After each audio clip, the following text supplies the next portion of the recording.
ನಿರ್ಜಲ ಏಕಾದಶಿಯ ದಿನಾಂಕದ ಬಗ್ಗೆ ಕೆಲವು ಗೊಂದಲಗಳಿವೆ. ಈ ವರ್ಷ ಜ್ಯೇಷ್ಠ ಮಾಸದ ಶುಕ್ಲ ಪಕ್ಷದ ಏಕಾದಶಿಯನ್ನ 2 ದಿನಗಳ ಕಾಲ ಆಚರಿಸಲಾಗಿತ್ತು.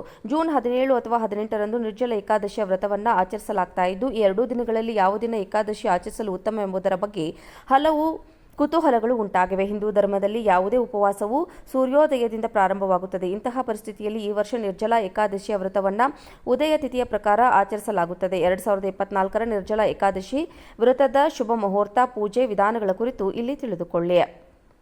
ದೃಕ್ ಪಂಚಾಂಗದ ಪ್ರಕಾರ ಜ್ಯೇಷ್ಠ ಮಾಸದ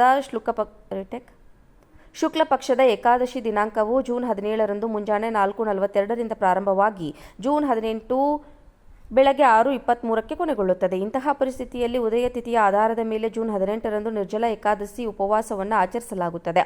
ನಿರ್ಜಲ ಏಕಾದಶಿಯ ಪಾರಣ ಸಮಯವು ಜೂನ್ 19ರಂದು ಬೆಳಗ್ಗೆ 5:21ರಿಂದ 7:28ರವರೆಗೆ ಇರುತ್ತದೆ. ನಿರ್ಜಲ ಏಕಾದಶಿಯ ದಿನಾಂಕದ ಬಗ್ಗೆ ಕೆಲವು ಗೊಂದಲಗಳಿವೆ. ಈ ವರ್ಷ ಜ್ಯೇಷ್ಠ ಮಾಸದ ಶುಕ್ಲ ಪಕ್ಷದ ಏಕಾದಶಿಯನ್ನ 2 ದಿನಗಳ ಕಾಲ ಆಚರಿಸಲಾಗಿತ್ತು. ಜೂನ್ 17 ಅಥವಾ 18ರಂದು ನಿರ್ಜಲ ಏಕಾದಶಿಯ ವ್ರತವನ್ನ ಆಚರಿಸಲಾಗ್ತಾ ಇದ್ದು, ಈ 2 ದಿನಗಳಲ್ಲಿ ಯಾವ ದಿನ ಏಕಾದಶಿ ಆಚರಿಸಲು ಉತ್ತಮ ಎಂಬುದರ ಬಗ್ಗೆ ಹಲವು ಕುತೂಹಲಗಳು ಉಂಟಾಗಿವೆ. ಹಿಂದೂ ಧರ್ಮದಲ್ಲಿ ಯಾವುದೇ ಉಪವಾಸವು ಸೂರ್ಯೋದಯದಿಂದ ಪ್ರಾರಂಭವಾಗುತ್ತದೆ. ಇಂತಹ ಪರಿಸ್ಥಿತಿಯಲ್ಲಿ ಈ ವರ್ಷ ನಿರ್ಜಲ ಏಕಾದಶಿಯ ವ್ರತವನ್ನು ಉದಯ ತಿಥಿಯ ಪ್ರಕಾರ ಆಚರಿಸಲಾಗುತ್ತದೆ. 2024ರ ನಿರ್ಜಲ ಏಕಾದಶಿ ವ್ರತದ ಶುಭ ಮುಹೂರ್ತ, ಪೂಜೆ ವಿಧಾನಗಳ ಕುರಿತು ಇಲ್ಲಿ ತಿಳಿದುಕೊಳ್ಳಿ. ದೃಕ್ ಪಂಚಾಂಗದ ಪ್ರಕಾರ ಜ್ಯೇಷ್ಠ ಮಾಸದ ಶುಕ್ಲ ಪಕ್ಷದ ಏಕಾದಶಿ ದಿನಾಂಕವು ಜೂನ್ 17ರಂದು ಮುಂಜಾನೆ 4:42ರಿಂದ ಪ್ರಾರಂಭವಾಗಿ ಜೂನ್ 18 ಬೆಳಗ್ಗೆ 6:23ಕ್ಕೆ ಕೊನೆಗೊಳ್ಳುತ್ತದೆ. ಇಂತಹ ಪರಿಸ್ಥಿತಿಯಲ್ಲಿ ಉದಯ ತಿಥಿಯ ಆಧಾರದ ಮೇಲೆ ಜೂನ್ 18ರಂದು ನಿರ್ಜಲ ಏಕಾದಶಿ ಉಪವಾಸವನ್ನು ಆಚರಿಸಲಾಗುತ್ತದೆ. ನಿರ್ಜಲ ಏಕಾದಶಿಯ ಪಾರಣ ಸಮಯವು ಜೂನ್ 19ರಂದು ಬೆಳಗ್ಗೆ 5:21ರಿಂದ 7:28ರವರೆಗೆ ಇರುತ್ತದೆ. ನಿರ್ಜಲ ಏಕಾದಶಿಯ ದಿನಾಂಕದ ಬಗ್ಗೆ ಕೆಲವು ಗೊಂದಲಗಳಿವೆ. ಈ ವರ್ಷ ಜ್ಯೇಷ್ಠ ಮಾಸದ ಶುಕ್ಲ ಪಕ್ಷದ ಏಕಾದಶಿಯನ್ನ 2 ದಿನಗಳ ಕಾಲ ಆಚರಿಸಲಾಗಿತ್ತು.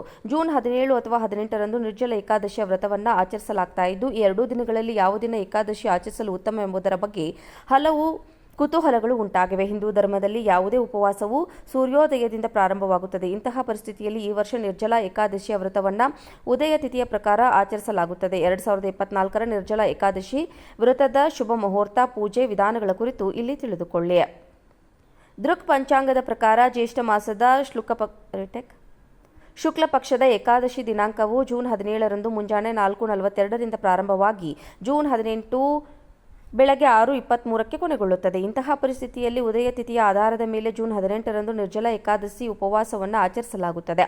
ನಿರ್ಜಲ ಏಕಾದಶಿಯ ಪಾರಣ ಸಮಯವು ಜೂನ್ 19ರಂದು ಬೆಳಗ್ಗೆ 5:21ರಿಂದ 7:28ರವರೆಗೆ ಇರುತ್ತದೆ. ನಿರ್ಜಲ ಏಕಾದಶಿಯ ದಿನಾಂಕದ ಬಗ್ಗೆ ಕೆಲವು ಗೊಂದಲಗಳಿವೆ. ಈ ವರ್ಷ ಜ್ಯೇಷ್ಠ ಮಾಸದ ಶುಕ್ಲ ಪಕ್ಷದ ಏಕಾದಶಿಯನ್ನ 2 ದಿನಗಳ ಕಾಲ ಆಚರಿಸಲಾಗಿತ್ತು. ಜೂನ್ 17 ಅಥವಾ 18ರಂದು ನಿರ್ಜಲ ಏಕಾದಶಿಯ ವ್ರತವನ್ನು ಆಚರಿಸಲಾಗ್ತಾ ಇದ್ದು, ಈ 2 ದಿನಗಳಲ್ಲಿ ಯಾವ ದಿನ ಏಕಾದಶಿ ಆಚರಿಸಲು ಉತ್ತಮ ಎಂಬುದರ ಬಗ್ಗೆ ಹಲವು ಕುತೂಹಲಗಳು ಉಂಟಾಗಿವೆ. ಹಿಂದೂ ಧರ್ಮದಲ್ಲಿ ಯಾವುದೇ ಉಪವಾಸವು ಸೂರ್ಯೋದಯದಿಂದ ಪ್ರಾರಂಭವಾಗುತ್ತದೆ. ಇಂತಹ ಪರಿಸ್ಥಿತಿಯಲ್ಲಿ ಈ ವರ್ಷ ನಿರ್ಜಲ ಏಕಾದಶಿಯ ವ್ರತವನ್ನು ಉದಯ ತಿಥಿಯ ಪ್ರಕಾರ ಆಚರಿಸಲಾಗುತ್ತದೆ. 2024ರ ನಿರ್ಜಲ ಏಕಾದಶಿ ವ್ರತದ ಶುಭ ಮುಹೂರ್ತ, ಪೂಜೆ ವಿಧಾನಗಳ ಕುರಿತು ಇಲ್ಲಿ ತಿಳಿದುಕೊಳ್ಳಿ. ದೃಕ್ ಪಂಚಾಂಗದ ಪ್ರಕಾರ ಜ್ಯೇಷ್ಠ ಮಾಸದ ಶುಕ್ಲ ಪಕ್ಷದ ಏಕಾದಶಿ ದಿನಾಂಕವು ಜೂನ್ 17ರಂದು ಮುಂಜಾನೆ 4:42ರಿಂದ ಪ್ರಾರಂಭವಾಗಿ ಜೂನ್ 18 ಬೆಳಗ್ಗೆ 6:23ಕ್ಕೆ ಕೊನೆಗೊಳ್ಳುತ್ತದೆ. ಇಂತಹ ಪರಿಸ್ಥಿತಿಯಲ್ಲಿ ಉದಯ ತಿಥಿಯ ಆಧಾರದ ಮೇಲೆ ಜೂನ್ 18ರಂದು ನಿರ್ಜಲ ಏಕಾದಶಿ ಉಪವಾಸವನ್ನು ಆಚರಿಸಲಾಗುತ್ತದೆ. ನಿರ್ಜಲ ಏಕಾದಶಿಯ ಪಾರಣ ಸಮಯವು ಜೂನ್ 19ರಂದು ಬೆಳಗ್ಗೆ 5:21ರಿಂದ 7:28ರವರೆಗೆ ಇರುತ್ತದೆ.